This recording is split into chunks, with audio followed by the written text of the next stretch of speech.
वृश्चिक राशि वाले बंधुओं, आप सभी का स्वागत है आपके अपने वैदिक मंथन भिंड यूट्यूब चैनल में। बंधुओं, नवरात्रि के आखिरी दिन कुत्ते को खिला देना यह एक छोटी सी चीज। जी हाँ बंधुओं, यह एक आखिरी मौका है। इसे हाथ से बिल्कुल जाने मत देना।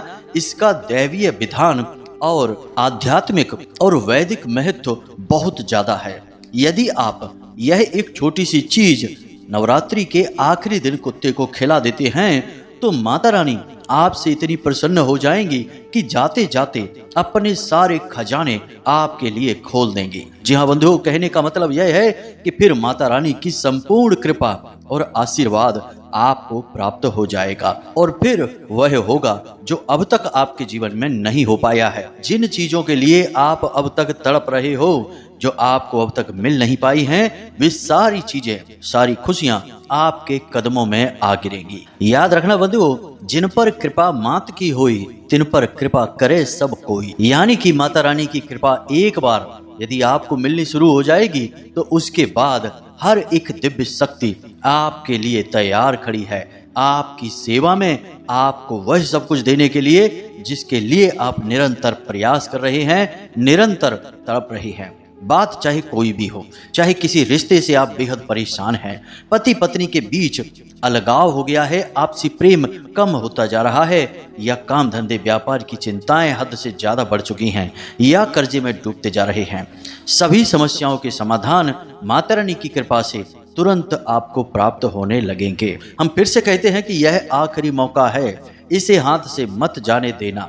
कोई भी दिव्य शक्ति दो ही समय पर अत्यधिक प्रबल होती है। पहला, जब वह इस संसार में भ्रमण करने के लिए प्रवेश करती है, और दूसरा, जब वह इस संसार से भ्रमण करने के बाद गमन करती है, यानी कि दिव्य शक्ति का विसर्जन काल। अब यदि आप दिव्य शक्तियों के स्वभाव से परिचित हैं, वैदिक हैं, ज्ञानी हैं, तो आप इन दो समय का बहुत अधिक लाभ ले लेंगे। आपने देखा होगा कि बहुत से लोग पूरे 9 दिन व्रत नहीं रह पाते, तो वे प्रथम दिन और अंतिम दिन नवरात्रि में व्रत अवश्य रहते ही हैं, ताकि माता रानी के इन अत्यंत शक्तिशाली और शुभ दिनों का इन्हें पूरा लाभ प्राप्त हो जाए। हम इसी वजह से आपसे बार बार कह रहे हैं कि आप इस मौके को हाथ से मत जाने देना। यह एक छोटी सी चीज आप कुत्ते को खिलाकर देखिए, उसके बाद आपके जीवन में कई प्रकार की शुभ घटनाएं होनी शुरू हो जाएंगी और आप अगले दिन से ही उनका प्रभाव महसूस करेंगे। अब कुत्ते को ही क्यों खिलानी है, इसके पीछे वैदिक और धार्मिक कारण क्या है, और सबसे बड़ी बात कि कुछ ऐसे और भी जरूरी काम हैं जिन्हें आपको नवरात्रि के अंतिम दिन अवश्य करना ही चाहिए, जिससे माता रानी आपके जीवन में वो सारी खुशियां, वो सारे पल लेकर आएंगी जिनके लिए आप निरंतर मेहनत तो कर रहे हैं, लेकिन अब तक आपको उनका इंतजार ही है। वे पल, वे खुशियां, वे समय अभी आपको मिल नहीं पाए हैं। तो हम ना केवल आपको उस एक चीज के बारे में बताएंगे, बल्कि हम कुछ और जरूरी कार्यों के विषय में भी आपको बताएंगे जो आपको नवरात्रि के अंतिम दिन अवश्य ही कर लेना चाहिए। और एक बात हम यहाँ पर आपको स्पष्ट तौर पर बता दें बंधुओं, कि आप यदि इन कार्यों को हमारे बताए अनुसार करते रहेंगे तो निश्चित तौर पर इस नवरात्रि के बाद आपका जीवन फिर वैसा नहीं रहेगा जैसा अब तक रहा है। 100% बदलाव आएंगे, जीवन में सुधार आएगा, क्योंकि दिव्य शक्तियों का ही सारा खेल होता है जीवन में। यदि दिव्य शक्तियां आपको लाभ देने पर उतारू हो जाएं, तो किसी भिखारी को भी रातों रात राजा बना सकती हैं, और यदि नाराज होकर चली जाएं तो कोई राजा भी रातों रात भिखारी बन जाता है। जी हाँ बंधु, तो अब ध्यान से सुनिए। सबसे पहला कार्य आपको यह करना है कि आपने नवरात्रि के दिनों में जो विशेष उपाय और क्रियाएं की हैं, हमने भी कुछ आपको विशेष उपाय और क्रिया करने के बारे में बताया है।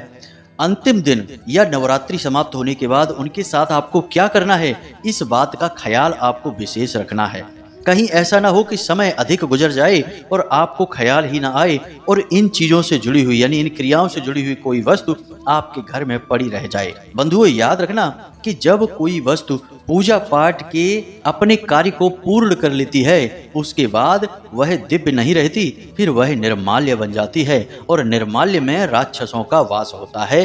तो कहीं ऐसा ना हो कि कोई माता रानी से जुड़ी ऐसी वस्तु जिसे आपको विसर्जित करना है, वह आपके घर में पड़ी रह जाए और निर्माल्य बन जाए और आपकी सारी किए कराई मेहनत पर पानी फिर जाए। जी हाँ बंधु, तो जरा इन चीजों पर विचार कर लेना। दूसरा, आपको यह भी करना है कि अंतिम दिन नवरात्रि के आपको अपने घर की यानी मुख्य जो दरवाजा है उसकी अच्छी तरह से साफ सफाई करनी है।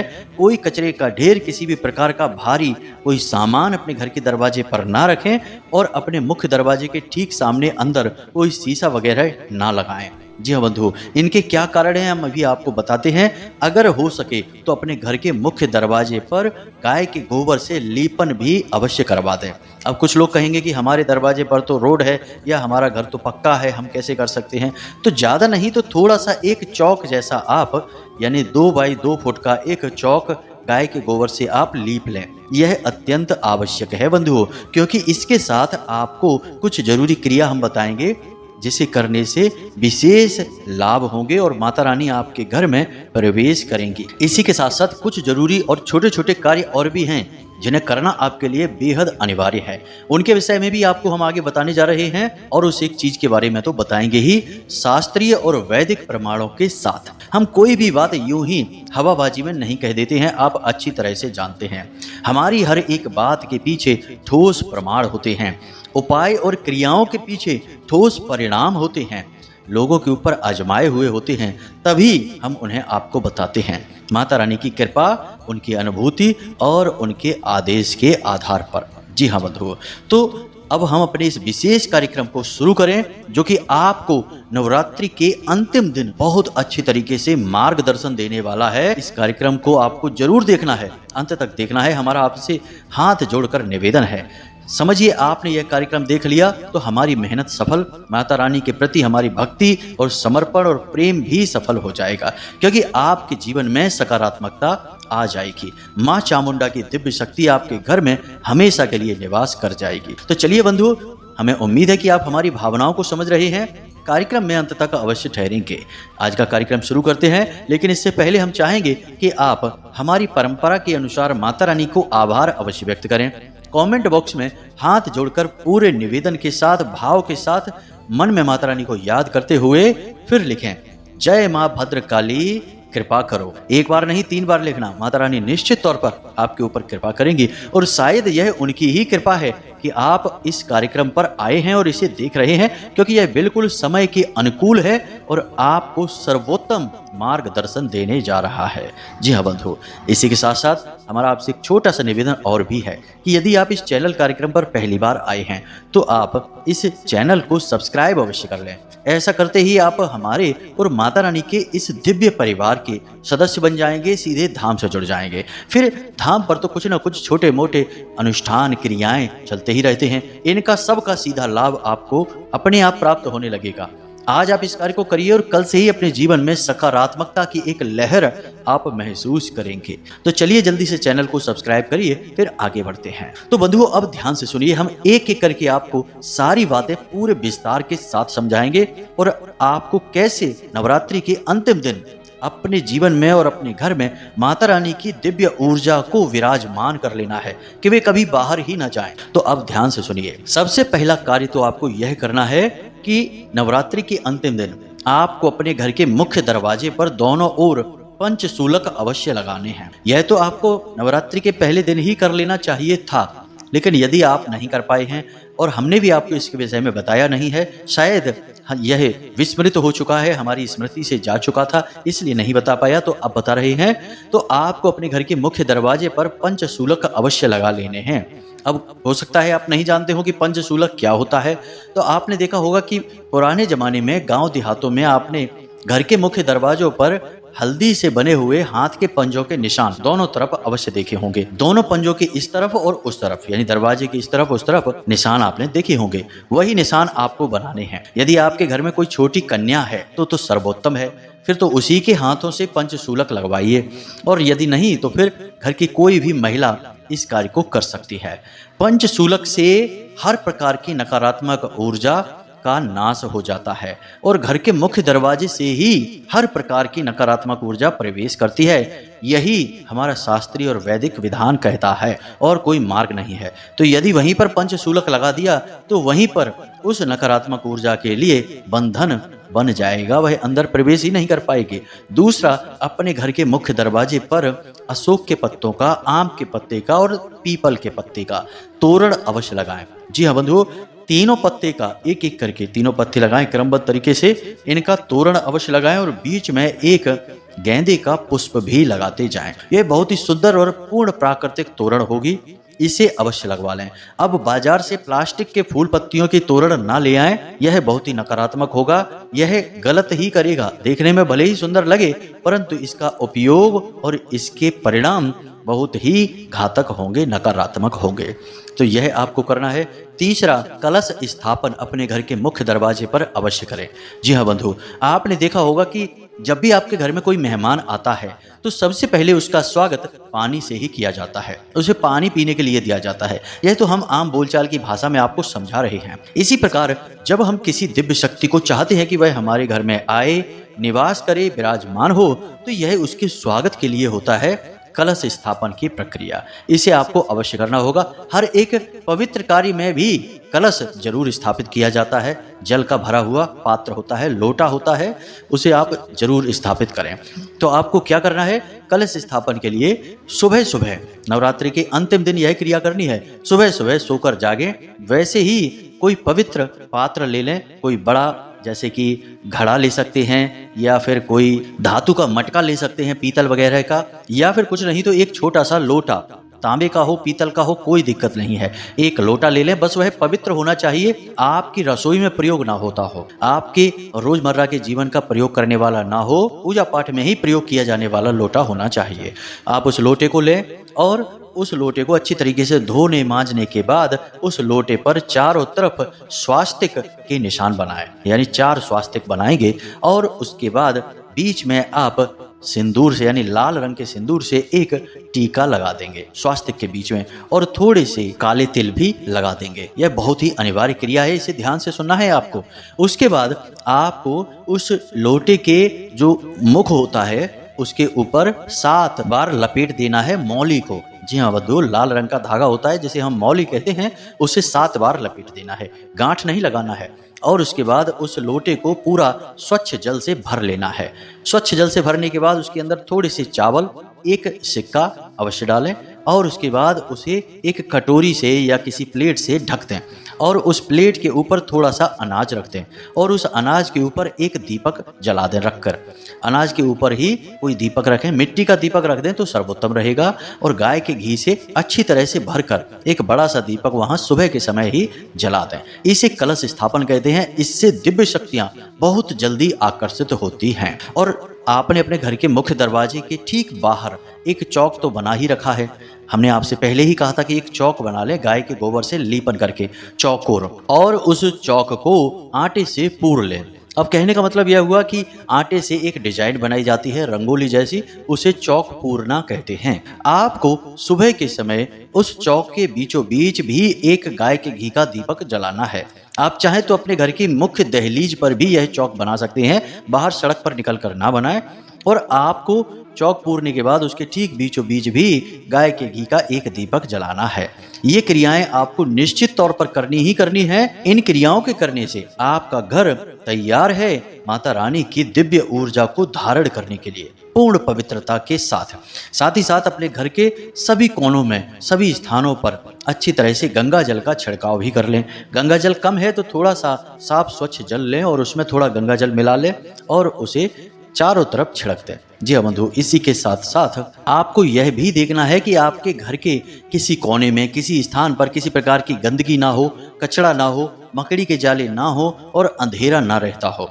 यदि कोई ऐसी जगह है जहां अंधेरा रहता है, जैसे स्टोर रूम वगैरह होते हैं, तो वहां पर आप एक बल्ब अवश्य जला दें। अंधेरा नकारात्मकता का प्रतीक है और कचरा दरिद्रता का सूचक होता है, इससे राहु भी खराब हो जाता है। तो इन चीजों का आपको ख्याल रखना है। अब आपका घर तैयार है। अब नवरात्रि के अंतिम दिन आपको एक छोटा सा कार्य और करना है और वह कार्य है दान धर्म। जी हाँ बंधु, अब दान धर्म कैसे होगा? जब आप दान मंदिर में करेंगे जाकर। तो आप चाहें तो अपनी स्वेच्छा के अनुसार मंदिर में जाकर कुछ न कुछ दान अवश्य करें, और यदि हो सके तो कम से कम 5 भिखारियों को भोजन और धन का दान करें। जी हाँ बंधु, जिसे हम अन्न और धन का दान कहते हैं, यही आज के इंसान की सबसे बड़ी आवश्यकता भी है। तो आपको भोजन और धन दोनों दान करने हैं। किसी को 5 भिखारी आप ले लें कोई भी, और उन्हें भोजन कराएं, कुछ भी खाने के लिए दे दें, कुछ नहीं तो 2-2 समोसे ही दे दें, कचौरी दे दें, और उसके बाद उन्हें ज़्यादा नहीं तो 20-20 रुपए ही दे दें, जिससे आपका दान पूर्ण हो जाएगा। और मंदिर में ही यह क्रिया आप करें, कहीं और नहीं। मंदिर में ही किया गया दान धर्म कहलाता है, बाकी पुण्य कर्म है। अब हो सकता है कि कुछ कुतर्की लोग यह कहने लगें कि ये क्या बात हो गई, पुण्य कर्म है धर्म है, यह तो समझ नहीं आ रहा। तो आप समझिए कि कर्म हमारी आत्मा पर संस्कार के बंधन डालता है, और हमें उसे भोगने के लिए फिर जन्म लेकर आना ही पड़ता है। यानी यह हमें जन्म और मृत्यु के चक्र से बाहर नहीं निकाल सकता है। आप अच्छे कर्म करेंगे तो उसके फल भोगने के लिए भी आपको आना पड़ेगा, और बुरे कर्म करेंगे तो उसके फल भोगने के लिए तो आना ही पड़ेगा। लेकिन यदि आप धर्म के साथ दान करेंगे, यानी कि मंदिर में दान करेंगे या मंदिर को साक्षी मानकर दान करेंगे मंदिर परिसर में ही, तो यह आपके मुक्ति के द्वार खोलेगा। यही होता है दान धर्म। शास्त्र कहते हैं कि जो इंसान भगवान को साक्षी मानकर जीवन में कोई भी कार्य करता है, और यदि वह पुण्य कार्य कर देता है, तो वह उसके मुक्ति के मार्ग खोल देता है। और मुक्त होना तो हर एक जीव का सर्वप्रथम कर्तव्य भी है और चाह भी है। अब किसके मन में यह चाह कब जागृत होती है, यह तो उसकी अनेक जन्मों की यात्रा और उपलब्धियां ही तय करती हैं। तो उम्मीद है कि हमने ऐसे लोगों के इस प्रश्न का जवाब यहाँ दे दिया है। तो अब आगे बढ़ते हैं और आपको बताते हैं उस एक चीज के विषय में। अब यहाँ पर कुत्ते को ही हम क्यों शामिल कर रहे हैं? कुछ खिलाने के लिए। इसके पीछे क्या कारण है, इसे आप ध्यान से समझिए। बंधुओं, हम नवरात्रि में शक्ति के जिन रूपों की पूजा करते हैं, वे सारे के सारे रूप माता पार्वती के ही स्वरूप हैं। माता पार्वती ने 9 अलग अलग रूपों में भोले बाबा को प्रसन्न करने की कोशिश की थी, या यूं कहें कि तप किया था। और उन्हीं 9 अलग अलग रूपों को हम आज 9 देवियों के रूप में पूजते हैं। जी हाँ बंधु, तो अब माता पार्वती जब 9 रूपों में प्रकट होती हैं तो नवरात्रि बन जाती हैं। उसी प्रकार कुत्ते का सीधा संबंध माता से इस प्रकार हो जाता है कि कुत्ता काल भैरव का वाहन है, और काल भैरव स्वयं भोलेनाथ के ही प्रतीक हैं, यूं कहें कि उन्हीं के अंशावतार हैं। और दूसरा यहाँ पर एक सबसे बड़ा कारण यह भी बन जाता है कि माता रानी के साथ हर समय भैरव रहते ही हैं। भैरव अलग अलग रूपों में अलग अलग प्रकार के होते हैं, कई प्रकार होते हैं भैरव के, लेकिन हर एक प्रकार के भैरव माता रानी के साथ हमेशा चलते ही हैं, और भैरव का वाहन है कुत्ता। तो ऐसे में यदि आप कुत्ते को भोजन कराते हैं तो इससे ना केवल माता रानी प्रसन्न होती हैं, बल्कि भैरव भी प्रसन्न हो जाते हैं। और भैरव के प्रसन्न होने से आपको क्या लाभ है, इसे आप जरा ध्यान से समझिए। भैरव आपके क्षेत्रपाल हैं, यानी आपके घर के रक्षक हैं।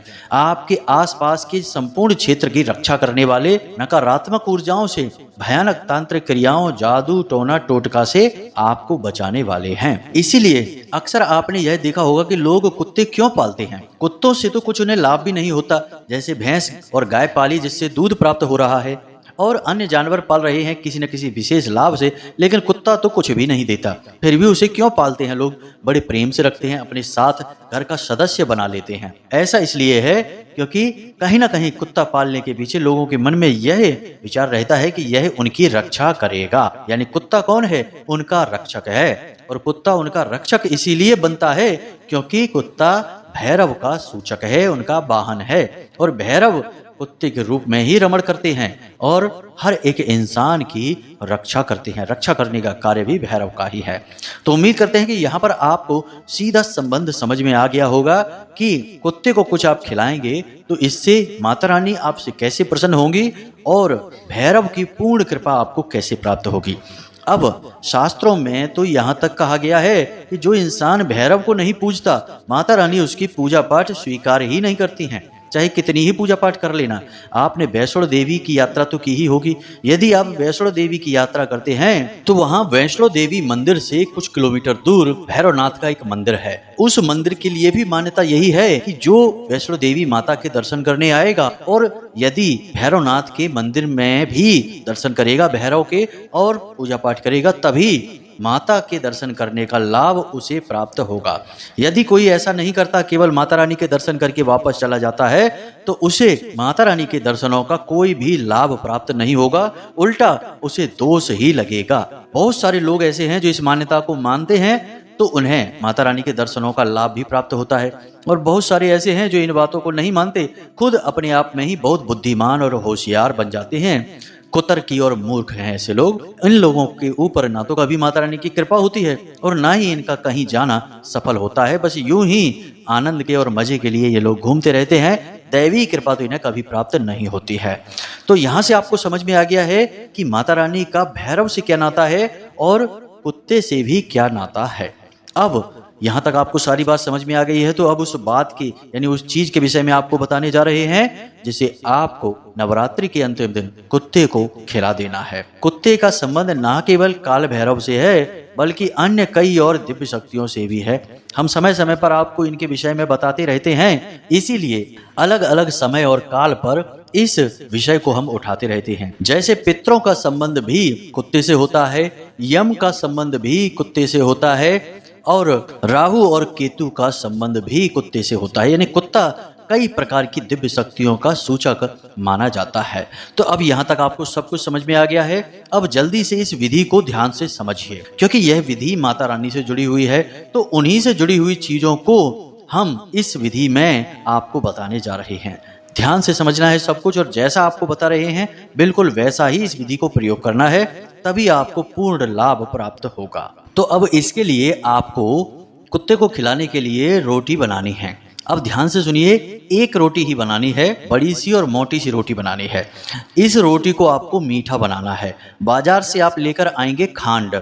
यह शक्कर का ही एक रूप होता है, लेकिन यह शुद्ध होता है, इसमें कोई मिलावट नहीं होती, केमिकल नहीं होते हैं, और इसका रंग लाल होता है। इसे खांड कहते हैं, कहीं कहीं पर देसी खांड के नाम से भी जानते हैं। यदि आपको यह ना मिल पाए तो घबराने की जरूरत नहीं है, आप गुड़ का प्रयोग कर सकते हैं। गुड़ का प्रयोग आपको आटे में करना है, यानी गुड़ को घोलकर पानी में और उसमें आटे को आपको मारना है और उसकी लोई बनानी है। फिर आप उसे बेल लेंगे और बेलने के बाद आप उस पर एक स्वास्तिक बनाएंगे। स्वास्तिक आप हल्दी से बना सकते हैं और उसके बीचों बीच आपको काले तिल रखने हैं थोड़े से, एक लौंग रखनी है, एक इलायची रखनी है, और उसके बाद पुनः उस रोटी को आपको तोड़ मरोड़ कर एक लोई का या पेड़े का रूप दे देना है और फिर से उसे बेल देना है। बेलने के बाद इसे आप अच्छी तरह से सेक लेंगे और सेकने के बाद इसे ठंडा होने के लिए रख देंगे। अब आप इसे कुत्ते को जब खिलाएंगे तब रात्रि का समय होना चाहिए। नवरात्रि के अंतिम दिन रात्रि के समय यानी कि 9 बजे के आसपास आप कुत्ते को अपने घर के दरवाजे पर लेकर आएंगे। जी हाँ बंधुओं, कोशिश करना है कि आप अपने घर के दरवाजे पर ही लेकर आएं। और अब आप कुत्ते को जब यह रोटी खिला रहे हों तो आपका मुख उत्तर दिशा की ओर होना चाहिए। उत्तर दिशा की ओर मुंह रख के आप इस रोटी को कुत्ते को खिलाएंगे। बस इतना सा आपको करना है, कोई विशेष क्रिया नहीं है, बहुत मामूली सी साधारण सी क्रिया है, लेकिन इस क्रिया का आपको लाभ बहुत चमत्कारी प्राप्त हो जाएगा। बाकी अन्य क्रियाएं भी हमने आपको बताई हैं, उन्हें भी आप अवश्य कर लेना, क्योंकि सभी क्रियाओं को मिलकर सम्मिलित परिणाम प्राप्त होते हैं। कोई एक क्रिया कर लेने से कभी भी जादू चमत्कार जैसा नहीं होता है। हाँ, लाभ आपको उसी क्रिया से प्राप्त होगा, लेकिन अन्य क्रियाओं को करने से एक माहौल तैयार होता है। जैसे डॉक्टर दवाई देते हैं तो साथ ही साथ 10 बातें और बता देते हैं जिन्हें हम परहेज कहते हैं, कि अब ये नहीं खाना, ऐसे नहीं करना, यहाँ नहीं जाना, ये नहीं करना, वो नहीं करना। 10 बातें बताते हैं, और वे बातें इसीलिए बताते हैं कि उन बातों से शरीर के अंदर एक माहौल तैयार होता है जिससे दवाई अच्छी तरह से काम कर पाती है। तो ठीक इसी प्रकार हमने आपको जो चीज़ें बताई हैं उन्हें भी आप अवश्य कर लेना, फिर आप इस क्रिया को करना तो 100% आपके दुख तकलीफ दूर होंगे और निश्चित तौर पर धन संपत्ति तो अटूट मात्रा में आपके जीवन में, आपके घर में आएगी ही और हर प्रकार की नकारात्मकता आपके घर से दूर भाग जाएगी। तो अब उम्मीद करते हैं कि यहाँ तक सारी बातें आपको समझ में आ गई हैं। फिर भी यदि कोई प्रश्न आपके मन में उठे तो आप बेफिक्र होकर कमेंट पर पूछें या फिर व्हाट्सएप नंबर पर मैसेज करके पूछ लें। हमें समय मिलेगा तो हम आपके प्रश्नों के जवाब आपको अवश्य देंगे। बंधुओं, याद रखना कि हजारों लोग हमसे निरंतर प्रतिदिन प्रश्न पूछते रहते हैं। अब सभी के प्रश्नों के जवाब दे पाना तो संभव नहीं है। माता रानी की सेवा भी करनी है और अधिकतर समय हमारा इसी कार्य में गुजरता है। तो हम इसीलिए अपने वीडियो में आपको विस्तार से सारी बातें बताते हैं और वीडियो हमारा थोड़ा सा लंबा हो जाता है, तो आपको सारे जवाब वीडियो में ही मिल जाते हैं। और यदि नहीं मिले तो प्रश्न करने के बाद आपको धैर्य भी रखना होगा। माता रानी यदि चाहेंगी तो हमें समय मिलेगा तो हम आपके प्रश्न का सटीक जवाब आपको अवश्य देंगे, अन्यथा किसी अन्य वीडियो में आपकी बात का जवाब अवश्य आपको मिल ही जाएगा। याद रखना कि हम अपने मन से कम माता रानी के द्वारा दी गई अनुभूतियों से अधिक चलते हैं। तो वे अगर चाहेंगी कि आपके प्रश्न का जवाब मिलना चाहिए तो अगले किसी कार्यक्रम में तुरंत हमारे मन में वैसे विचार डालेंगे और हम बिना कहे ही आपके प्रश्न का जवाब देने लग जाएंगे। यह विचित्र सी बात है, परंतु हमारे जीवन का व्यक्तिगत अनुभव है, इसलिए हम आपको बता रहे हैं। हमें तो ऐसा ही महसूस होता रहता है। बाकी माता रानी जाने और आप जाने। इसी के साथ साथ आज की इस वीडियो को विराम देते हैं। निवेदन आपसे बस यही है कि हमेशा हंसते रहिए, मुस्कुराते रहिए। दिल में तकलीफ चाहे कितनी भी हो, चेहरे पर एक मीठी सी मुस्कान बनाए रहिए और उम्मीद को कभी मत खोना। दिन में एक बार मंदिर अवश्य हो आना, क्योंकि आपका उद्धार तो उन्हीं की कृपा से होना है। माता रानी आपके साथ हैं, बिल्कुल बेफिक्र रहिए। चलिए आज के इस कार्यक्रम को समाप्त करते हैं। मिलते हैं अगले ज्ञानवर्धक कार्यक्रम में। तब तक प्रेम से बोलिए जय माई की, जय मां भद्रकाली। माता रानी आपका कल्याण करें। धन्यवाद।